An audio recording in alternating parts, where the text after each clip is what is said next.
ঝাড়গ্রামে মোদির নির্ধারিত সময় বাড়ানোয় বিতর্ক। অবতরণের অনুমতি দেওয়া হয়নি হেমন্ত সোরেন ও কল্পনা সোরেনকে। অভিযোগ তৃণমূল কংগ্রেসের।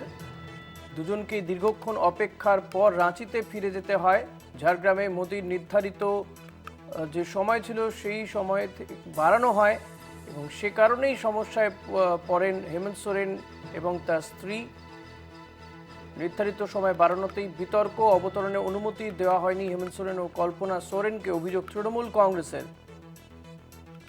তো 21শে এপ্রিল ঝাড়গ্রামে সভা করবেন অভিষেক বন্দ্যোপাধ্যায়।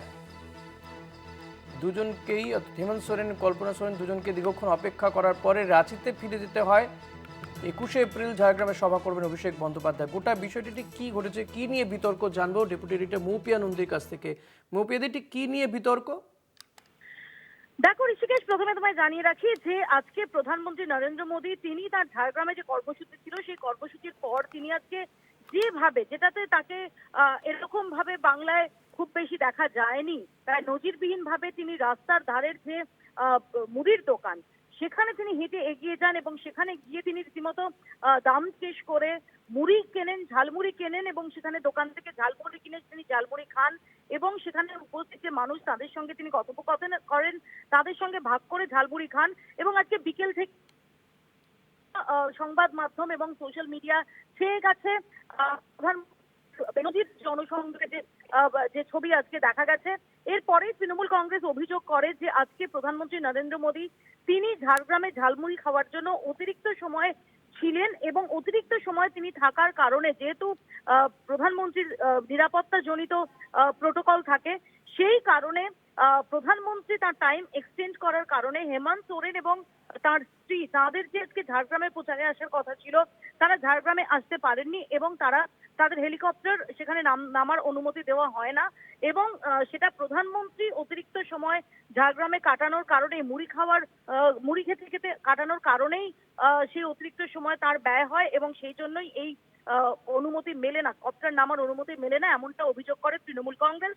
এবং আমরা দেখেছি যে ঝাড়গ্রামের যে স্থানীয় তৃণমূল নেতৃত্ব, তাদের তরফ থেকে এটা নিয়ে প্রেস কনফারেন্সও করা হয় এবং তারা অভিযোগ করেন যে হেমন্ত সোরেন, শাস্ত্রী হেমন্ত সোরেন তার হেলিকপ্টারকে নামতে দেওয়া হয়নি।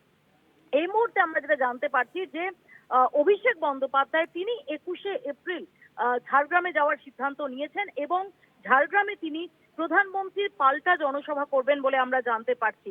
অর্থাৎ একদিকে তো হেমন্ত সোরেনের বিতর্ক থাকছে, কিন্তু তার থেকেও যেটা তাৎপর্যপূর্ণ ঋষি, যে আজকে যেভাবে ঝাড়গ্রামে যেভাবে জনসংযোগ করেছেন প্রধানমন্ত্রী নরেন্দ্র মোদী, যেভাবে রাস্তায় দাঁড়িয়ে দোকান থেকে তিনি মুড়ি খেয়েছেন, খুব স্বাভাবিকভাবেই ঝাড়গ্রামে প্রধানমন্ত্রীর আজকের যে কার্যকলাপ, আজকের যে জনসংযোগ, আজকে তার যে কর্মসূচি, সেটাকে সরাসরি চ্যালেঞ্জ দিতে চান অভিষেক বন্দ্যোপাধ্যায়।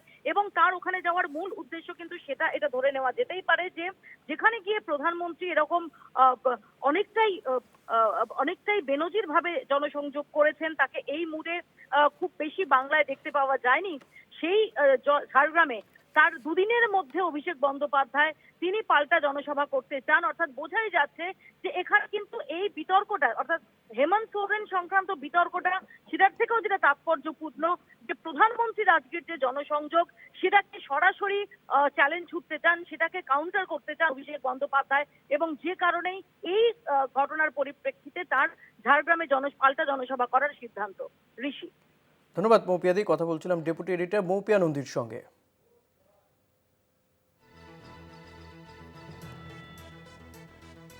21 তারিখে ঝাড়গ্রামে সভা করবেন অভিষেক বন্দ্যোপাধ্যায়। প্রধানমন্ত্রীকে কার্যত চ্যালেঞ্জ ছুড়ে দিচ্ছেন অভিষেক।